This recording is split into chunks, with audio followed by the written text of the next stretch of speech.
This is Office Talk with Annette Stepanian. Hey there, Annette here, and I'm back with another legal, let's say not so quickie episode. In this episode, I am totally nerding out with another attorney, Ellie Altshuler. She is an entertainment and fashion lawyer. Yes, there are fashion lawyers out there, and I think it's such a cool job. And we're talking about what you need to do to protect yourself if you are in the world of being a social media influencer. Maybe you're a YouTube rockstar, or you're making big waves on Instagram. Even if you wouldn't consider yourself an influencer, if you are in the business of creating digital content and you're hoping to monetize that and make profits off of it, I want you to listen to this episode because there are things that you need to be considering as you move forward. So with that said, let's go to the show. Hey, Ellie, thank you so much for being here today. Thanks for having me. I'm excited. I am so honored that you're here because I know how valuable your time is, and I can't wait to share with our audience all the things that you've learned in your legal practice. But let's start off by giving people kind of a lay of the land. Can you tell us what kind of law you practice and what you do for your clients? Sure. So I call myself an entertainment and fashion attorney. I do everything in the transactional space. So what that means is I don't go to court and I don't litigate, but I'll do everything up until that point, and hopefully any sort of potential conflict is resolved in advance of having to go do expensive long-term things. But I would say, so my practice really started in entertainment with licensing and then moved into film and television, and in the last year has really taken a big pivot into the digital space. And I represent a lot of content creators on YouTube and then big social media personalities known as influencers. And in the fashion space, I work with both manufacturers and fashion designers. And it's everything from protecting an idea to finding financing to creating corporate entities or protecting the IP. So it's really across the spectrum from starting a company all the way to selling it. It sounds like so much fun. It just sounds so interesting to me because you get to really, it seems very tangible and that you can really make an impact on somebody's business. And I don't know, I think it's like nerdy lawyer cool. Well, thank you. I think so too. I think we're very much going to vibe. I love it. I love it. You probably have some really interesting clients, but we can talk about that on another day. But I was just curious. So IP. I feel like I'm always telling people how important it's to protect their intellectual property, whether it's trademarks, whether it's copyrights and content they're creating. And clearly nowadays we live in a world where it's all about the content. Everybody needs to create that to really just make an impact or to reach their audience. And so why should business owners think about investing in their IP and protecting that IP? So that's a really good question. And I think I'm going to answer that, but I also think it's important to address at what point in their career or in their business plan that they decide to actually invest in spending the money to protect their IP. So in the beginning, small business owners especially that are not well funded have to really pick and choose where they spend their money. And as they're developing their brand, and they've created what's known as their trademark, which is a source identifier indicating that it's that person that the content's coming from. Once they start using their brand name, they are protected locally, and that's through common law trademark. But as they try to expand their reach outside of their local region, especially if they're doing it in a licensing deal, they have to own their IP. Because whatever agreement they sign is going to include reps and warranties that state that they own their IP, they're spending the time and resources to protect it. And if they don't, by chance, and there's a lawsuit, they're indemnifying the licensee. Okay, so just like plain speak, so for people who don't know what indemnifying means, that basically means that you're going to, how do you say it in a simple terms? Now that I'm trying to... If there's a lawsuit and your licensee is named in that lawsuit, any expenses that come out of it for your licensee, you're on the hook for. Right. So not only are you going to cover your own expenses, you're going to cover their expenses too. And nobody wants to be put in that position. So it's really important that prior to entering into a licensing agreement, you actually have the IP that you're claiming that you have. And you want to have it on a much greater scale than just common law rights, which means I have it because I've used it, but not because I've actually registered it. And it's important because you need to be able to protect yourself from that type of situation, but also because if you start using your brand outside of your local area and you've invested a lot of time and money in it, and you don't file for a trademark registration, you may not be aware that that brand name or a very similar version of it already exists. So as you grow, you might be infringing, which means incorrectly using somebody else's intellectual property rights that they've already created and potentially registered. Yeah, I get emails all the time where people are like, oh, I really wanted this brand name or this trademark. I never filed for it. Now I see somebody else, they bought the domain, for instance, or they're using it. And they send me emails in a flurry. They're like, oh my gosh, what can I do? And it's like, well, you kind of have to make that investment up front and kind of see that coming down the road. And I know it's a lot, and so it's a lot of money to invest initially, but it's going to cost you a lot less in the long run. Right. So I guess my recommendation to these startups that, if they don't have the money to invest, and of course, that's what we call best practices, right? To make sure you have your IP before you begin. Yeah. If that's not an option for you, Google is a wonderful resource. And I would be Googling your name, and lots of variations for it to see what exists out there in the universe. And just because somebody may have a domain name containing your brand name doesn't necessarily mean they're using it as a trademark. Mm-hmm. So you might be okay, but you're potentially exposing yourself. So again, always best to file for your trademark, but if you can't, start putting a TM next to the trademark, showing the world that you're using that word as a trademark, and file as soon as you can. And it's funny, once you start understanding the difference between all those symbols, and you know the TM means that person is basically claiming trademark rights to that name or that slogan, you start seeing them everywhere, on every commercial, every billboard, at the airport. You're like, everybody's claiming TM. And then you start thinking about, but not everyone's paying for it. Yeah, it's really, really funny. But maybe they couldn't even get it if they registered for it. But so it sounds like you're telling us, okay, there's one step is when you start out, you don't want to be using a name that somebody else has trademark rights to. So you want to at least do a search to make sure that you're not infringing on somebody else's.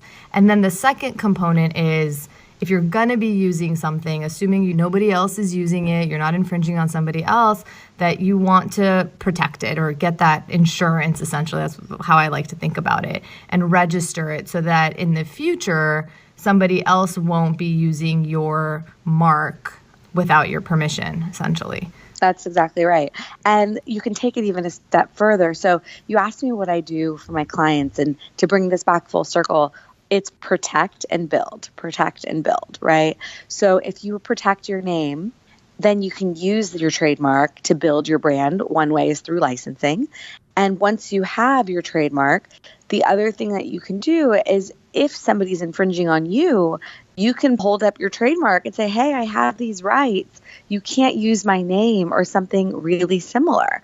Or if, for example, back to your domain name example, somebody registers a domain name that features your trademark, you have a much better argument to get that domain name shut down because you're the trademark holder. So there's a lot of reasons to have the trademark rights that help you both protect your own brand and build your brand. Yeah. And it's, people are like, but you have common law trademark. But I'm like, your argument is so much better when you're like, I actually have it registered and you can show that. It, I think, is much more effective when you find somebody infringing on your mark, or maybe, like you said, with the domain, they're using your mark in the domain. Like you said, it's a lot stronger position to be coming from than if you're like, well, I have a business and I have the common law trademark. Even though that's Correct. True, it's just not as effective. So you mentioned licensing. Now, licensing, I don't talk a lot about it generally, but I think I have had clients, I've helped them with licensing stuff. And can you talk about just what licensing is in general? And I think it's kind of an underutilized tool that if you could really think very strategically about it, you could really monetize your work through licensing deals exclusively. I mean, a great example is Mr. Wonderful on Shark Tank, right? I think that's what we kind of all associate with when we think of licensing. But can you just give us a sense of what licensing is and kind of how you see your clients licensing their intellectual property in order to monetize their business? Absolutely. So, okay, what is licensing? Licensing is, it's probably best if we walk through kind of a hypothetical because it's easier to understand. But in general, licensing is when the licensor, which is a brand owner, has some intellectual property and they license their IP to a licensee who in turn manufactures some sort of a product featuring the intellectual property and sells it. And when they sell it, the licensor, the brand owner, gets a royalty, which is a percentage of the sales in return. So it's a way to grow your brand while somebody else is financing it, the licensee. So instead, if you don't do a licensing deal and you want to have your trademark featured on a product, you have to pay for that.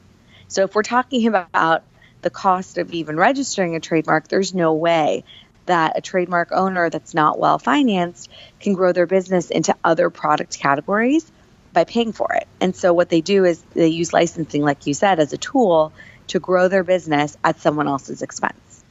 So a good example for that in the current influencer space is influencers that have a really strong brand identity, but they may not own manufacturing facilities. And so they license their name, their trademark.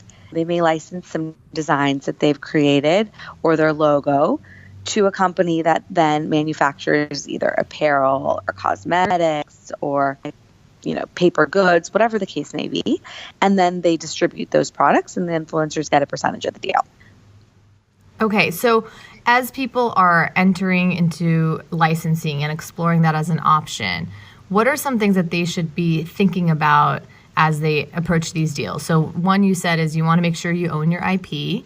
Any other things that you think people should be aware of, issues that they should be looking out for as they consider licensing in their business? Yeah, so the first and most important thing, like you said, is the IP. But the second is really understanding who you're getting into business with and whether that licensee is the right fit for you. Because the value for the licensor is always what their brand is about.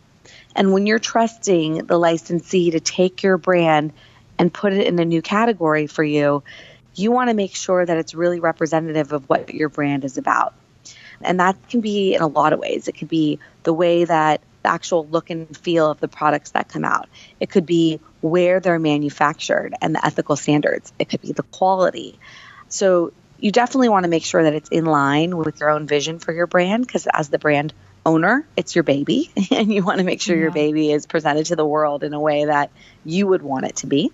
You would want to make sure that from every step of the way, from pre-production samples to the initial samples to the first production run, that you have approval rights.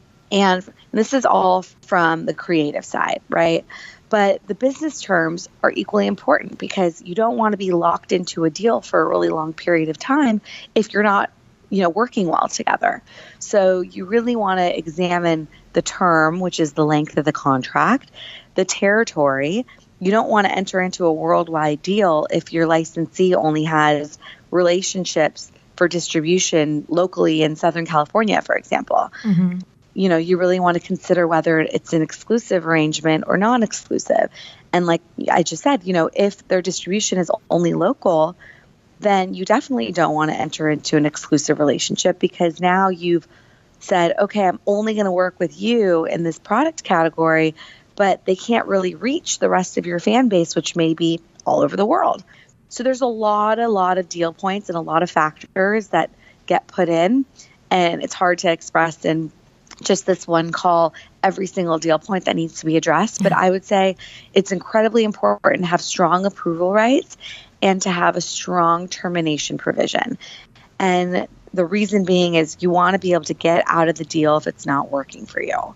The rest can be sorted out.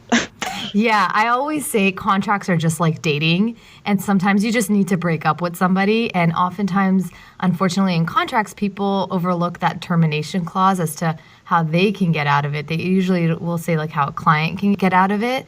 And I think it's so important because sometimes you just need to break up. And it actually reminds me of, I have a friend who entered into a licensing deal, and it's not going well. And, they had made all these promises, that the licensee had made all these promises about like profit and whatnot, and they're not meeting those revenue goals. And so is that something that you could put in a licensing deal and say, if you fail to meet these revenue goals, then I have the right to terminate this contract? Yes, that's exactly right. Actually, you can put in those benchmarks and use them in a few ways. One is if you don't hit these minimums, we have the right to terminate. But sometimes the licensee wants to have these minimums as a right to renew. Mm-hmm. So, for example, if the licensing deal is for a 2-year period and the licensee says, you know what, if I hit 2 million in sales, I automatically get to extend this deal for 2 more years. Sometimes benchmarks are used that way, or they're used to get it out. So the licensor will say, well, you promised you were going to make X amount in sales, and since you didn't hit that, I have the right to terminate either early or at the end of the term with no renewal kicking in. I love this. I don't know why I get so excited. I could just totally see you like negotiating these deals and being like, my client won't accept that, and then hanging up the phone. I know you don't do that, but it just seems like such a... Anyway, I get nerdy. I love this stuff. No. I'm with you. I love it too. That's funny that you bring it up, though, is as far as negotiation strategy, because I am not that kind of lawyer. I reserve the crazy for when it's time to be crazy. And, this industry is really small. Yeah. And you run into the same people, opposing counsel and the opposing clients all the time. And so you want to have a reputation of somebody that is reasonable and that makes good deals where both sides are happy so that you can continue to be in business.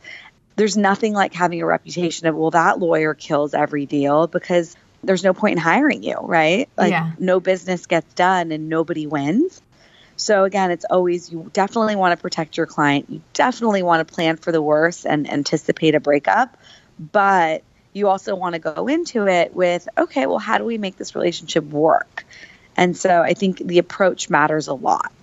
Yeah, I think I love that. And I think it's so true because, and I think why I love business is that it's, for the most part, like a win-win situation. Like you're trying to do something constructive so that both parties are getting what they want. But I still have this vision of like your Sasha Fierce coming out every once in a while. And being like, definitely. And I always have Sasha Fierce nails. You do? Oh my goodness. I need to see those. Okay. Anyway. Okay, cool. So as we are doing, more and more business online, social media clearly is huge, and people are building entire businesses purely on social media. So whether you call them, influencers on YouTube and all that stuff. I mean, I just went to a conference. It was all about influencers and, how they're monetizing and how they're building a business. And so what are some things that people need to be aware of as they begin to build their business on social media, and pretty much exclusively on social media? I mean, we talked about trademarks, we talked about protecting your content, but anything else that's coming up that you're seeing with your clients that, hey, this is kind of new territory and these people need to be thinking about these things? Yeah, there's a few lessons that I think, people need to really think about. The first is, you mentioned it actually, that content is king or queen. Oh, you're right. Or queen. Thank you. I would say that content is very important, but your content is important. And just because it's online doesn't mean it's free for your own use. So I don't borrow other people's content, even if you credit it. That's not how copyright works. Yes, that's what I tell people all the time. Okay. I paid her to say that. Right? She didn't, I swear. And so I think the first thing to note is always ask your lawyer, and this is not a self-plug. It's just a matter of, just because everyone else is doing it doesn't mean it's right. And so it's true that a lot of influencers borrow content from major publications, from journalists, from each other, but that doesn't mean that they're allowed to. And it only takes borrowing from the wrong person to get in trouble. So it's just not worth it. The reason why you're an influencer is because you create wonderful content. So you should keep creating your own and posting your own. That's number one. Okay.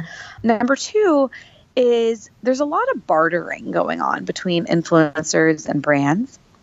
And the FTC, which is the Federal Trade Commission, regulates what is appeared as an endorsement, right? Mm-hmm. So if you're an influencer and you receive free stuff, okay, and you're posting on it, you may think, well, because this was free, it was a gift, and I wasn't paid to post, I don't have to disclose that this was given to me for free. And that's wrong, okay? The FTC, it's clear now. It's not clear on everything, but it's very clear now that if there's any association between you and the brand, that you have to disclose it so that your followers have a sense of why you may be posting. So the thing is that if your entire business is based on saying, hey, I love this product, this is my favorite lipstick brand, I wear it all the time, blah, blah, blah.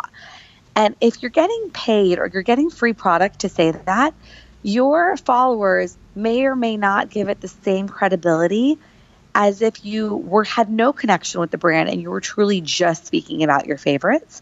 And so we should be able to weigh that. And in order to be able to weigh that and assess how much we think that's true of your endorsement, then we need to know if there's a relationship. So it's a long way of saying that if you have a material connection with the brand, meaning if you're being paid by the brand or if you've received free product by the brand or a promise to be able to work with the brand, some sort of what we call as lawyers consideration, you have to disclose that in your post so that the fans can then weigh, how important this post is to them and whether they're going to follow it. Yeah. And does that make sense? It totally makes sense. And I am seeing more and more now, especially on Instagram, because I love Instagram, people putting hashtag ad, hashtag SP for sponsored posts. And that makes my little lawyer heart so happy because it's probably in the contract that the brands are having these influencers sign. I'm assuming that's where it's all saying that you have to disclose this relationship. But the fact that they're doing it makes me really happy because that means they're doing the right thing. You're absolutely right about doing the right thing. But it's interesting because you raised a good point where you say it's in the contract, and it should be in the contract because then it protects both the brand and the influencer. But sometimes there's tension between the way in which it's disclosed. So if it's hashtag ad or hashtag sponsored, we know that that's compliant with the FTC. But sometimes the brand wants to get creative and they want to say something like hashtag I heart the brand, for example. Mm-hmm. And that in of itself is not a sufficient disclosure. And so there is often a negotiation on what the disclosure looks like because the brand wants it to be on brand. Mm-hmm. And or sometimes it's the influencer saying, I don't want to put hashtag ad because then it doesn't look like my content is authentic anymore. And I look like a sellout. So, it's an interesting thing because you're absolutely right that you're seeing more and more disclosures, but it's not always that simple where everyone's on the same page of what the disclosure should be and where it should be placed and how big the font should be and so forth. Good point. And so I'm just going to play devil's advocate. If I'm an influencer and I'm, let's say, an Instagram rock star, and I'm like, okay, is the FTC really going to come after me, little old me? What do you say to that? Sometimes I get that, even with whether it's the FTC or not. Sometimes business owners are like, well, what are the chances of me getting sued or me getting in trouble? What do you say to that? Especially, I know in the startup kind of phase, people, their priorities are on different things and it's not always on being legally compliant. What's your response to that? And if it's good, I'm going to copy it. Well, it really depends. But I would say I do engage in that exercise with clients. A lot of lawyers shut that down and they just say, here's what the law requires and this is what you should do, right? And that's because lawyers are incredibly risk averse and they're paid to tell you what the rules are, right? And I get that. But we also live in an age where there's a lot more startups than before. And as lawyers, I think need to be a little bit more flexible in the way in which we deliver advice. So I do say this is what the right thing to do is. However, if you are not planning to do the right thing, let's talk about legal ways to minimize your risk. Mm-hmm. And then I provide advice in that sort of way, making it crystal clear that they're not following best practices and that there is some level of exposure. But again, we try to minimize that because they're going to do it anyway, and they may not be able to afford to do it the right way. So how do we try to keep people out of trouble, but without giving advice that's illegal, right? Because we can't do that. Yeah. No, it's interesting. I mean, I always say, like, it's like driving down the highway, right? The speed limit says 65. And you're supposed to go 65 miles an hour. And sometimes you go faster than that. And sometimes you go slower than that, depending on the circumstances. And that's for, you to determine, okay, you know what the rules are. And you as a business owner need to determine where are you going to take that risk or not, because it's your business. And sure. With business, there's always an element of risk. And that is true also with being legally compliant with certain things. So that's exactly right. Well, the other thing, so you're right, that there's always a level of risk. Even if you do the right thing, that's true. There's always a level of risk, right? Because first, and even with the car, you might be driving 65 miles an hour. It doesn't mean the idiot next to you isn't driving 100 and crashes into you. That is right? So true. And in the legal landscape, you might be doing the right thing. You may have a trademark and somebody sues you anyway. Now, you may have a great defense argument because you did do everything right, but you still got to spend money to defend yourself. I need to add that wrinkle to my analogy. That was a good one, Ellie. Which, by the way, brings me to my next point, which is insurance. Okay. And doing everything right is one to avoid any sort of problems, but insurance is super important. And I think a lot of startups forget that element. And insurance is not necessarily expensive, but you definitely want to call a broker and say, hey, this is the type of business that I'm in. They're getting a lot smarter when it comes to the social media space. There are low-cost insurance available, and a lot of the brands are now requiring their influencers to carry insurance in order to even participate in events, post content, and so forth. Interesting. So like general business liability insurance, or? Yep. Interesting. Yep, and workers' comp if they carry an LLC or a corporation. Okay, cool. Yeah, I'm going to actually be bringing on somebody, an insurance broker, to talk about the different types of insurance, because I know it can be really confusing, and I know I don't even completely understand all the different. There's like insurance for everything. So there is. It is so confusing, and I mean, obviously, we as individuals, insurance is the most annoying thing in the world. When you have a problem and you need it, you feel like you don't have it and you have to fight for it, and it sucks. However, it's better to have it than not. Yes. Yes. Just as it's better to have your trademark registered than not. Exactly. Exactly. Well, I just want to circle back again to working with big brands. So we touched upon some of the things that you need to be thinking about if you're going to be working on behalf of a big brand, maybe doing sponsored posts or whatnot. But in terms of negotiating with big brands, a lot of my clients are just like one-person shops, right? That they might just blow up on Instagram or something, or have a great following. They don't really have agents or anybody to negotiate these things on their behalf. What are some things that they could be thinking about as they are starting to approach brands and work with brands to negotiate with them, to help them both in terms of visibility, but also a great opportunity for them to bring some income in? Right. Good question. So the great thing about being part of either an agency or a management company is they have tremendous deal flow. So they're much better positioned to know what the fair market value is of certain posts based on the number of followers you have. If you're not in that kind of position, a lot of influencers have influencer friends, and you should talk to each other and be very honest about what you're getting paid. And make sure that, if you're similarly situated, meaning you have similar number of followers, demographic, and so forth, make sure you're not being taken advantage of in that way by comparing numbers.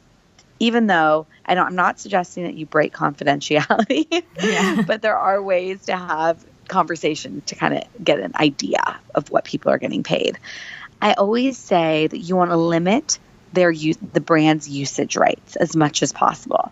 So the brand always comes to especially the smaller influencers with no representation, and they're like, hey, you can create this content for us. We're going to own it. Use it in perpetuity, which means forever. And there's no restrictions on our rights, and you get this one-time fee. Yep. That is a bad deal. Can you explain why? Just for people who maybe don't understand, because I had a client like this where we redid her contract completely, where she owns all the copyrights and licenses out the contents. But can you explain why, for people who aren't familiar with these terms? So just to reiterate, content is queen, right? So if you're creating content as a work for hire, which means the brand hires you, you create it, they pay for it, therefore they own it, and you sign a contract that says they own it, that means that once you give it up to them, they can use it forever and never come back to you and pay you ever again. It's a one-time fee. And in exchange, you never get to use that content ever again. So this is a really small example, but let's say you create beautiful content in all of 2017. And then 2018, you want to repost it or use that content as your best of 2017, or you want to create a coffee table book, or you want to use some aspect of your deliverable in something else. You can't do that because you don't own your content anymore. So you're way better off saying to the brand, you know what, you're not paying me enough to own it. In fact, you're not paying me enough to own it and use it forever. So instead, I'm going to own it, and I'm going to give you the right to use it for this one campaign that maybe lasts, let's say, 6 months. And you can use it in a certain way. And every time you use it, you have to credit me so that as the brand's posting it on their social media, you're tagged in it. So their followers are learning about you, and you're growing your followers as well. And, at the end of that term, when the contract is expired, in success, the brand's going to come back and say, hey, that campaign really worked out well. Let's work together again. Or we'd like to continue using this image for another 6 months, which means another check for you.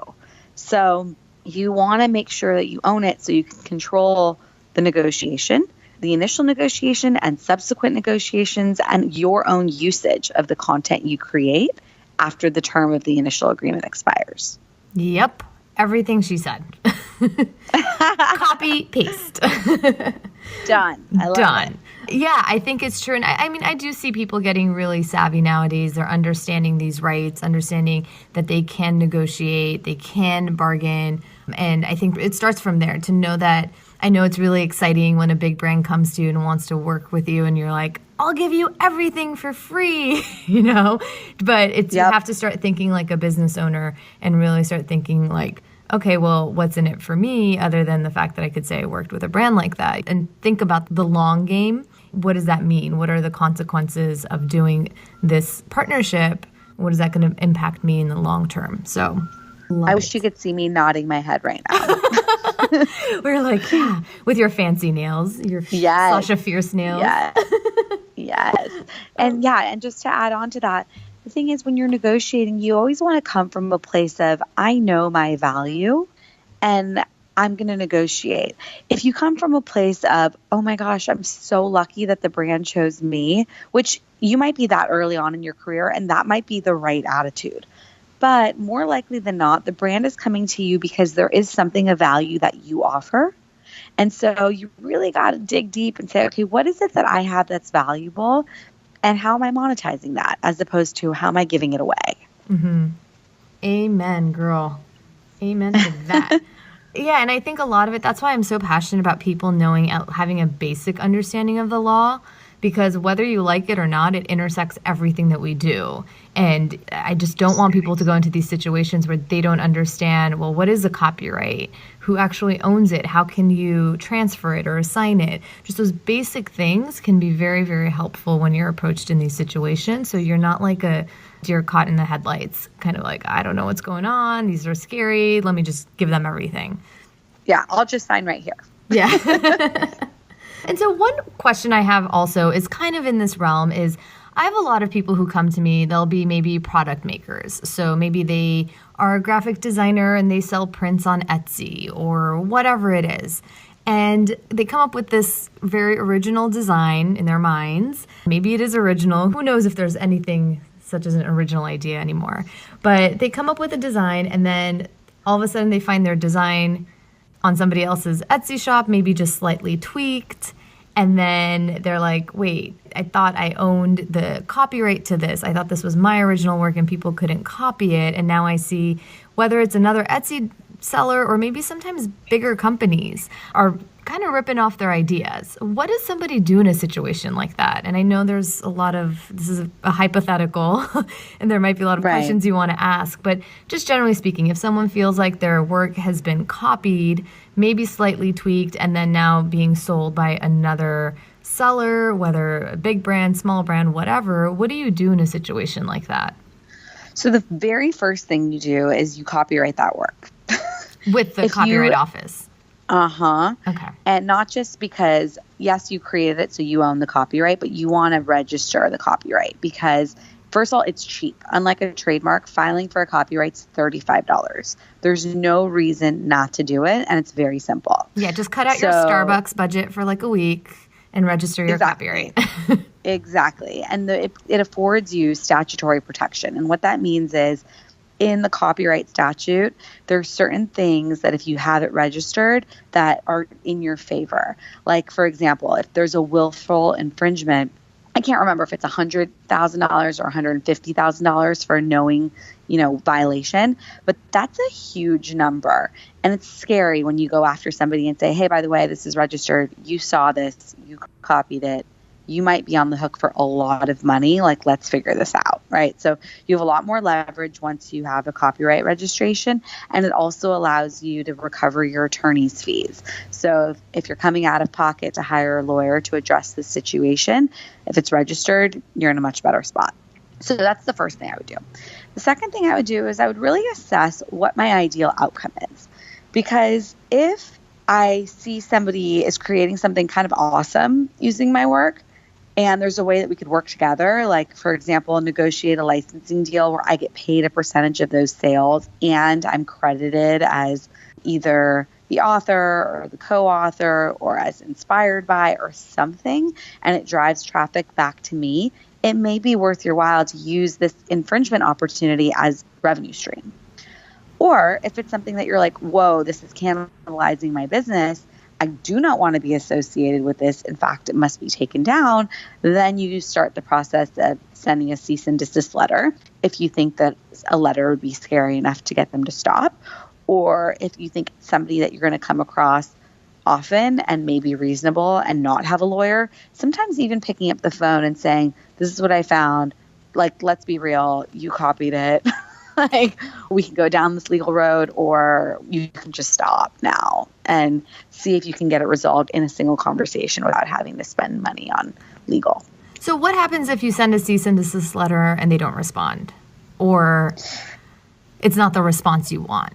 So then you have to figure out how important this is to you to escalate it and how much money you're willing to invest in trying to get them to shut it down.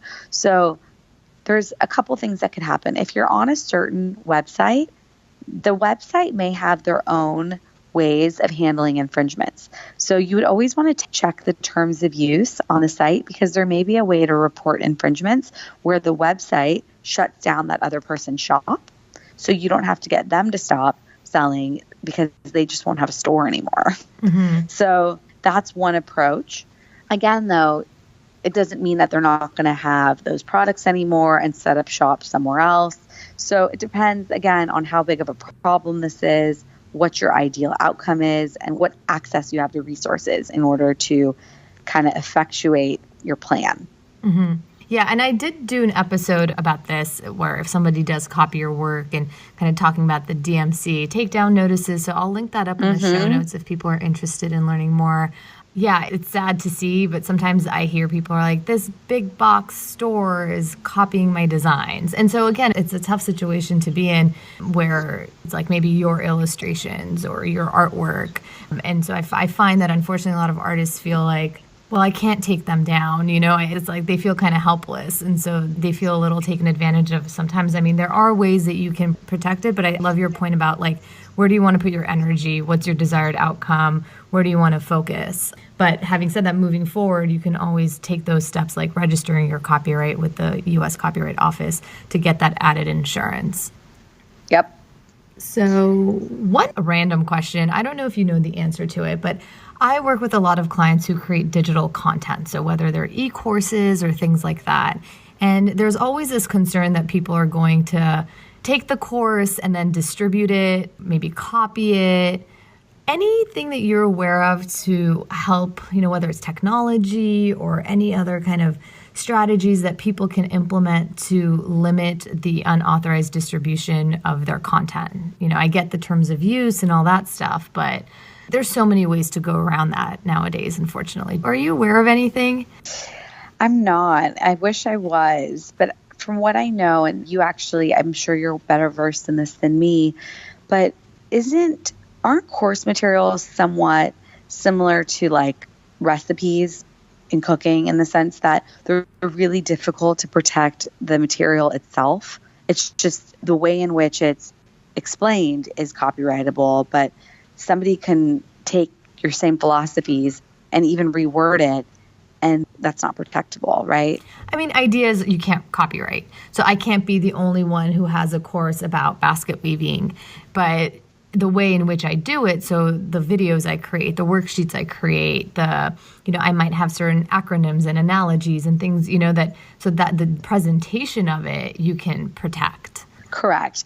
But so I think you're asking more of a tech question too, though. Like, how do you physically stop somebody from taking it and disseminating it? And besides having the terms of use limit, because normally what the terms will say is you have a license to use this, right? Yeah. So long as you paid for it. And then that's it. That's your user license and you can't disseminate. But actually stopping somebody or creating some sort of technology that doesn't allow sharing, I have no clue how you do that. There has to be. I've looked into it. I mean, much like with software license keys, right? There, you can get like a license key to download a certain piece of content. I just don't know if they are really affordable nowadays to the type of clients that I work with. I would imagine over time they'll become more and more accessible. But I was just curious if you've come across that, because it's a question I get all the time. And so... yeah. It's a good question, but no, the answer is no. It's outside the scope of what I know. Sorry. You know a lot.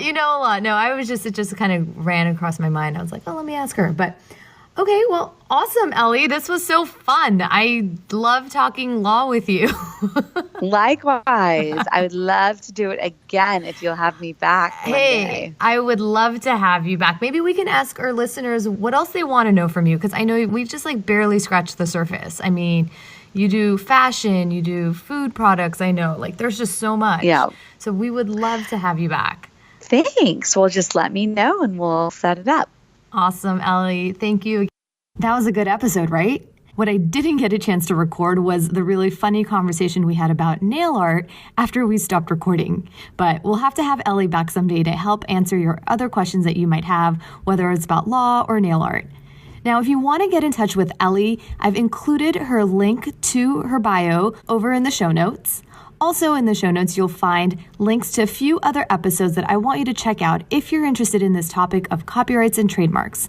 Those are episodes 5, 11, and 17. And while you're there, why don't you just click subscribe so that you don't miss out on future episodes. And finally, if you're interested in really taking your intellectual property seriously and protecting it, and you're ready to register your copyrighted work or file your trademark with the U.S. Patent and Trademark Office, just a heads up that these are services that I provide. So if and when you're ready, you can always head on over to my website and learn more about those services. All of this information is included in the show notes, which is available at AnnetteStepanian.com/podcast/28. And if you want to continue the conversation with me, you can do that over in our Facebook group called Office Talk. And you can, of course, find the link to that over in the show notes. So with that said, my friend, I hope you have a fantastic day, and I can't wait to talk to you later.